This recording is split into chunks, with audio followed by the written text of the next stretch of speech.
Hello students, today we will discuss about difference in AC and DC generator.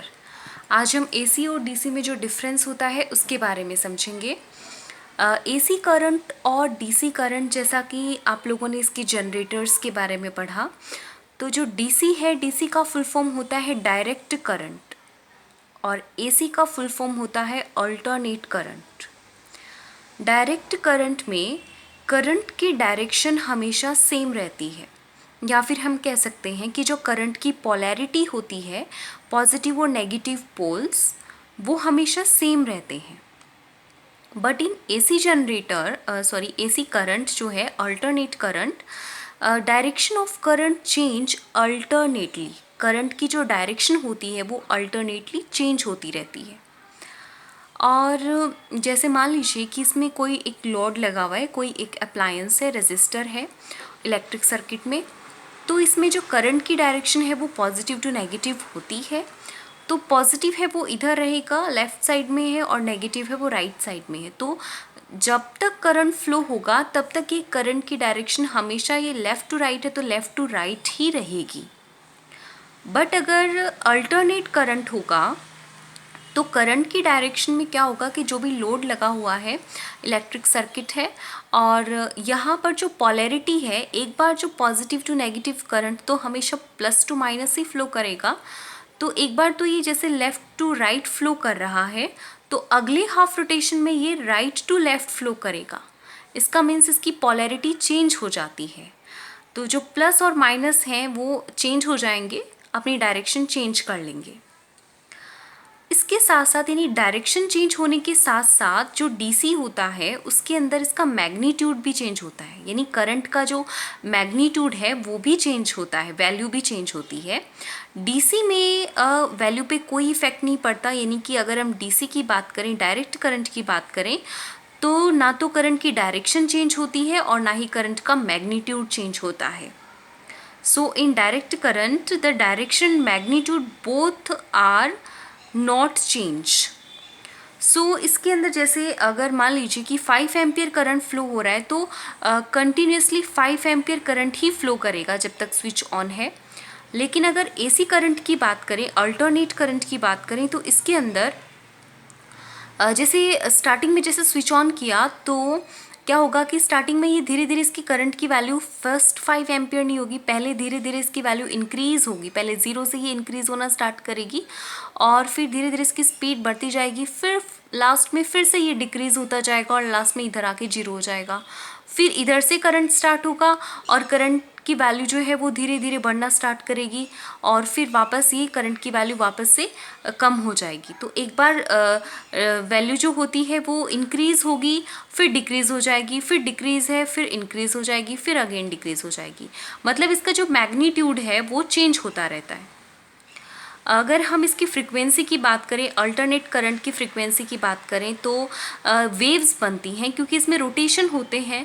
Half rotation के बाद फिर direction change आती है। एक बार मिनिमम वैल्यू है, मिनिमम से फिर ये मैक्सिमम तक जाता है, मैक्सिमम से वापस मिनिमम पे आ जाता है, फिर दूसरे रोटेशन में मिनिमम से मैक्सिमम जाता है, मैक्सिमम से वापस मिनिमम पे आ जाता है। तो एक तरीके से एक वेव के अंदर आपने पढ़ा है ना, क्रस्ट, ट्रफ, ये सब होते हैं, 9th में पढ़ा हुआ है आपने। तो ये जो वेव्स होती हैं, इसमें अगर हम इंडिया की बात करें तो इंडिया में जो करंट की फ्रीक्वेंसी है, एसी की फ्रीक्वेंसी है, वो 50 हर्ट्ज़ मानी जाती है। तो एक सेकंड में कितनी वेव्स बनती हैं? यहाँ 50 वेव्स बनती हैं। और अगर हम रोटेशन की बात करें, डायरेक्शन की बात करें, तो ये देखिए, एक वेव में 2 बार ये मूवमेंट हो रहा है, तो एक सेकंड में यहाँ 100 टाइम डायरेक्शन चेंज हो जाती है। ओके, तो इस तरीके से अल्टरनेट करंट होता है, उसमें मैग्नीट्यूड भी चेंज होता है, और लेकिन डीसी में मैग्नीट्यूड की वैल्यू सेम ही रहती है। अगर इसके यूजेस की बात करें तो डीसी जो होता है वो अपने सेल और बैटरी में यूज़ होता है, और एसी जो है वो नॉर्मली जो जनरेटर्स होते हैं उनमें यूज़ होता है। एसी जनरेटर जो फंक्शंस में, इन सब में, हॉल्स वगैरह में यूज़ करते हैं, तो वो एसी जनरेटर होता है। दूसरा, अगर इसमें डिफरेंस की बात करें तो जो डीसी करंट है, अगर इससे किसी को शॉक लगता है तो डीसी जो होता है वो उस इंसान को दूर धकेलता है, यानी कि ये उसको रिपल करता है। लेकिन अगर एसी से अगर शॉक लगता है तो जिसको भी शॉक लगेगा वो इसकी तरफ खींचता चला जाता है, यानी ये अट्रैक्ट करेगा उसको। एक ने अगर उसको टच किया और दूसरी ने आके उसको टच किया तो दूसरा भी इसके साथ अटैच हो जाएगा, तीसरा भी, फोर्थ भी, मतलब जो लोग इसको आपस में कनेक्ट होते जाएंगे तो एसी उसको अपनी तरफ अट्रैक्ट करता है। तो और जो डीसी होता है वो उसको दूर धकेलता है, ये शॉक लगने पर दूर धकेलता है, ये शॉक लगने पर अट्रैक्ट करता है, अपनी तरफ खींचता है। दूसरा, अगर हम इसका यूज़ की बात करें कि डीसी जो होता है इसको हम इलेक्ट्रोलाइसिस में यूज़ लेते हैं, इलेक्ट्रोप्लेटिंग में यूज़ करते हैं, क्योंकि इलेक्ट्रोलाइसिस इलेक्ट्रोप्लेटिंग में आपने पढ़ा हुआ है कि एनोड और कैथोड लिए जाते हैं, प्लस माइनस जो होता है वो एक फिक्स होना चाहिए। लेकिन अगर हमने एसी के अंदर इलेक्ट्रोलाइसिस यूज़ कराने की कोशिश की तो एक बार कोई इलेक्ट्रोड एनोड है, एक बार दूसरा इलेक्ट्रोड एनोड है, तो बार बार चेंज होने से इलेक्ट्रोप्लेटिंग फिर वो पॉसिबल नहीं हो पाएगी, इलेक्ट्रोलाइसिस भी नहीं हो पाएगा। तो इलेक्ट्रोलाइसिस और इलेक्ट्रोप्लेटिंग के अंदर हम डीसी यूज़ करते हैं।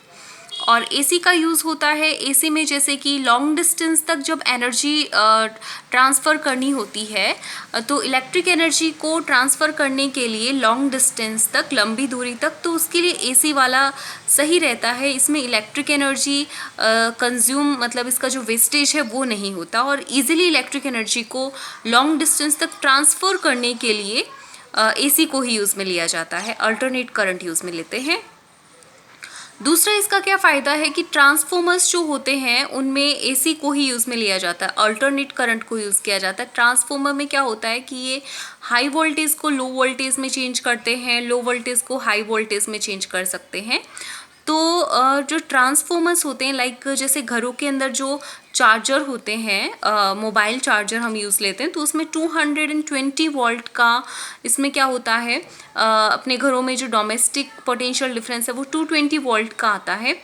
तो और अपने मोबाइल की जो बैटरी होती है उसमें 3.7 वोल्ट का पोटेंशियल डिफरेंस पे वो काम करेगी। तो 220 से 3.7 वोल्ट तक ट्रांसफॉर्मर अपने को चाहिए होगा, तो वो एसी के अंदर ही इसमें कनेक्ट किया जाता है, एसी करंट के अंदर ही ट्रांसफॉर्मर इजीली कनेक्ट कर सकते हैं। तो इस तरीके से एक बार फिर से रिपीट कर लेते हैं डीसी और एसी में क्या डिफरेंस है। डायरेक्ट करंट होता है, एसी अल्टरनेट करंट होता है।